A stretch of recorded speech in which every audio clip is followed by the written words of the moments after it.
very, very emotional.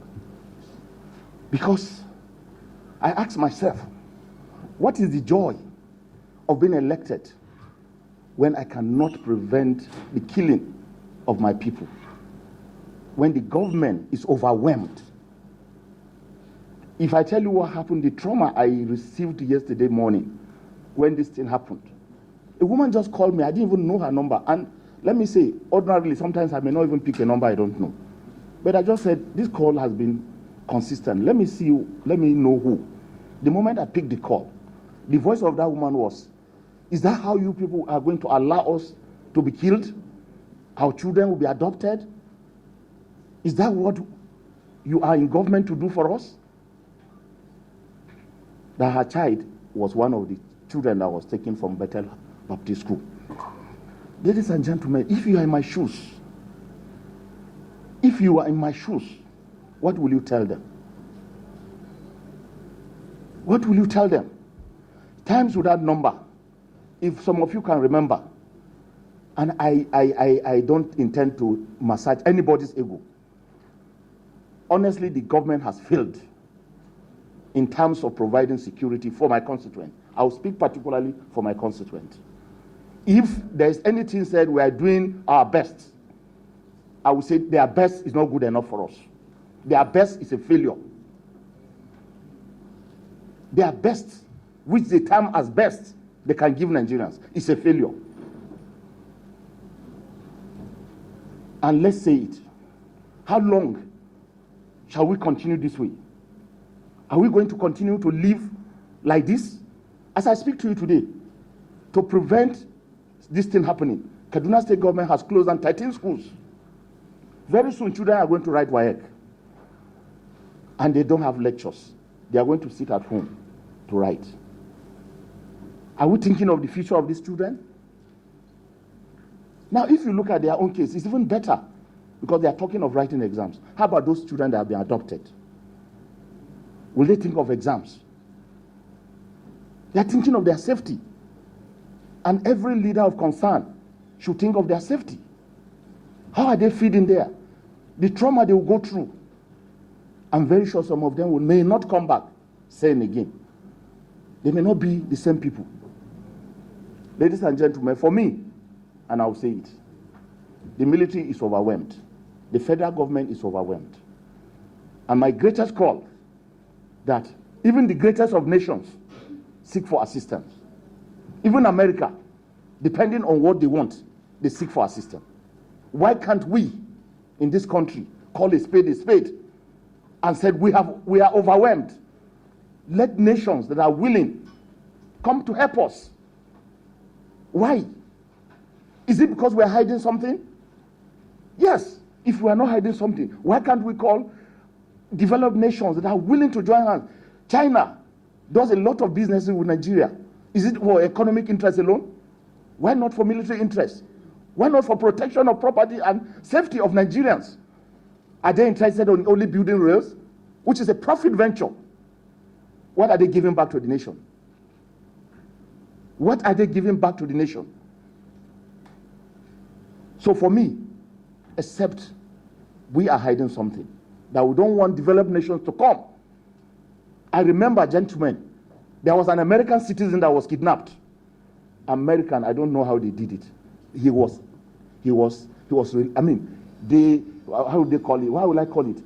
The Americans sent what they did, and they rescued him from the hands of adopters, one American citizen. When the life of one Nigerian matters to us? When? Is it when we are all killed? For me, if there are moles in the military and they cannot be exposed, it means that the moles are stronger than the government. That's an evidence of failure of state. Do we want to be like Mexico, where drug cartel, kill at random, at will? Today, if I tell you that place that these children were kidnapped from Kalapanzi Barrack in Kaduna State, it's 10 minutes drive. 10 minutes drive. If you adopt 120 students walking on foot, how long will they go in 10 minutes that they cannot be rescued. I am not a military expert, but if you are called a general in the military, it is assumed that all tactics of conventional warfare and unconventional warfare, you should be an authority. Has the military run out of ideas? Because I asked, they will tell you they know where these children or all these kidnapped people are taken to. Now, they will say if they attack, there will be collateral damages. So attacking that place is the only solution they have on the table.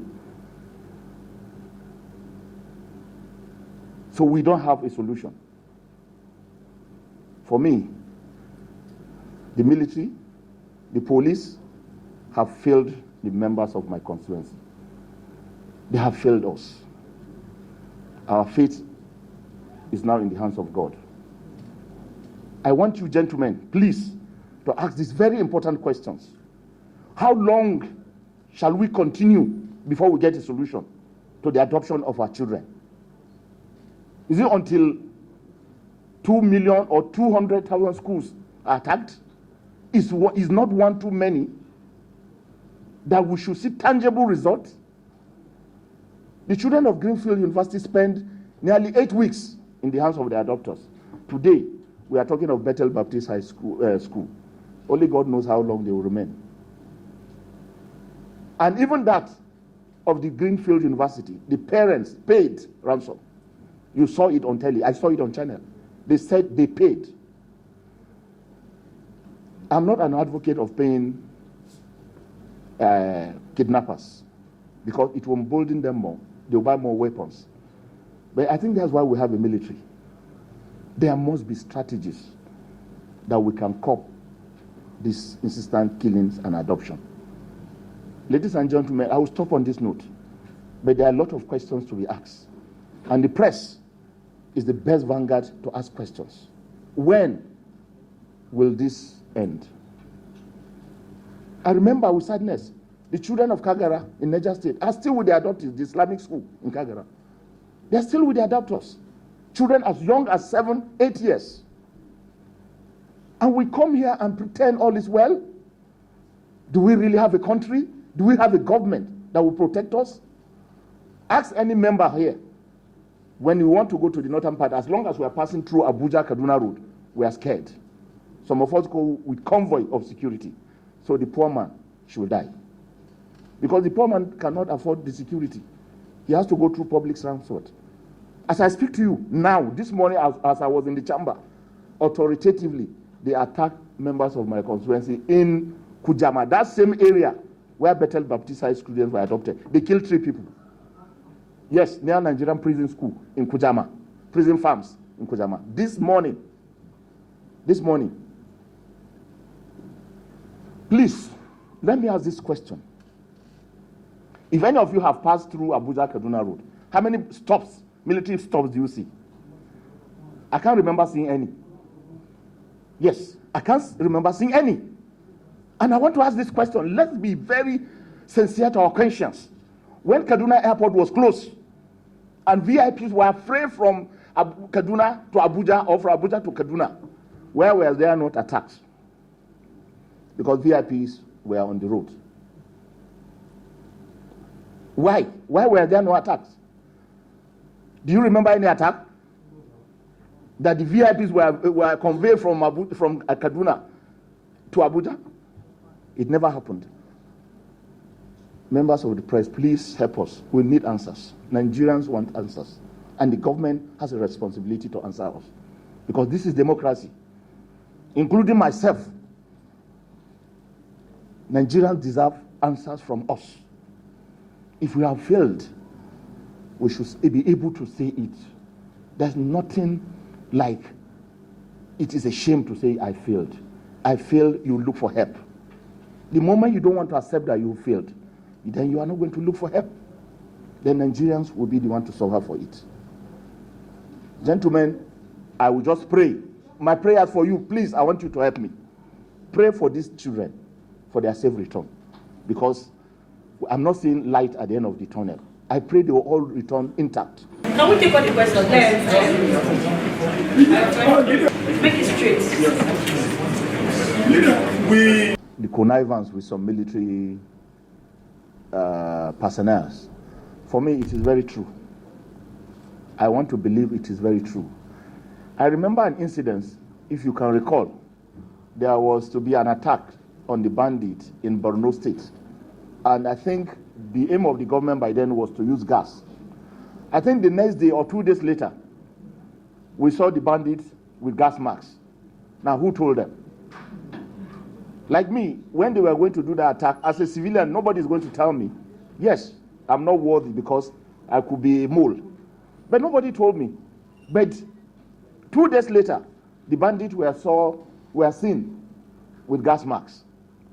So can we say they are not moles in the military? Now, for me, like I always say, leadership is your ability to see the good, the bad, and the ugly, even in your organization.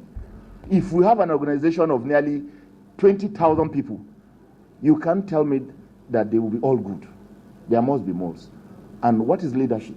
It's your ability to have the intellect to choose and fish out moles among them. If the military cannot fish out the moles among them, then I'm sorry, I think there will be no end to this. And I strongly believe there are moles among them. Let me even throw this question back. How many bandits have been arrested and you heard the government saying we recovered 10 million? Please, I want to know if there is any, because I've never heard. So when the bandits collect the money, do they eat the money? Or they buried it in their grave? So where is the money going to? There are connivance. There are people in the town who they take the money to. The collaborators are in town. And they use this money to buy properties. Go check today. I don't want, but just find out. Most of the properties today in Abuja, who are buying them? I think it's something that investigative journalism should find out. Who are the owners of the good houses that are being bought today all over the town? Choice houses. Where did they get the money? If they are doing business, can they declare their tax clearance payment of the business they are doing? I think we should go that way. We'll even get some people. I open myself. I can be investigation. Anything I have, come and find out. I'll show you how I get the money. Yes, I challenge anybody. Anybody. That any access you know is mine. I'll own up to it and I'll tell you how I got it. So, the simple question, why has Nigerian government or the military ever disclosed that they got 100 million in the custody of the kidnapped people that were arrested? Why? Where is the money? Do they collect the money and burn it? Come on, let's ask ourselves questions that are realistic. Anyways, food for thought. Anyway, we talk about, you are talking of Sheikh Gumi, who was saying, let me mention the name because I don't fear anything. Sheikh Gumi is of the view that government should negotiate with bandits. For me, yes, negotiation is good, but what will be the outcome of the negotiation? Is it payment of ransom? If that be the case, for me, it's no. But the government, I want to believe, has the manpower, has the resources to subdue these bandits. Why are we not deploying all these resources into that? Because a bandit is like a blackmailer. He will always come back. If you give him money today, let me give an instance. Some of my constituents were kidnapped. They paid money. After paying sum of nearly 400,000, the person, they released him. Then the kidnapper told another gang of kidnappers that they should rearrest him. They should re-kidnap him. So when they dropped him where they asked his own people to come and pick him, the other group came out and kidnapped him again. And when they asked them, the other group said, we are not the one now. It's another group. So how do you end it? Because they are in camp. Whether they are talking with themselves or not, I know they have a meeting point. So if you say you will be paying ransom, for me, I'm not for payment of ransom. But the government can subdue them. I strongly believe that. If the government cannot subdue them, then we are hopeless. Yes, we are hopeless. Then we should defend ourselves. I heard the governor of Katsina said, why will you just stay in your room? Then they'll come and attack you. The question I want to throw back to the governor is, what equipment, which training have you given that person who you are asking to defend himself? Okay, I'll defend myself with a pistol. Pistol, the one they used to pound the yam. I don't mean pistol with bullets. You know pistol now? Of course now. What will you, somebody who has a gun, are you going to use a knife? If that is the meaning of self-defense, so, gentlemen, let's defend ourselves with our knives. And God will help us. That's just the truth. So, I am not into issue of negotiating with bandits because you are emboldening them. You are making them feel important. That even the government is afraid of them. Why would somebody say, oh, you kill my fellow brothers, and you said government should negotiate with you and empower you? Oh, then me, you kill my person. How do you want me to have confidence in the government? For me, I am with my governor of saying he wouldn't pay ransom. But like I said, maybe it was not necessary for him to say it. Because as Hausa Magana, I will put it, there is not everything that stomach knows that the mouth used to speak. But I think I've been the ticket to send in by Kiki Patawa. It's not necessary. It's not necessary.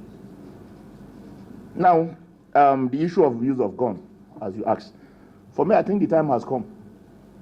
We should legalize gun.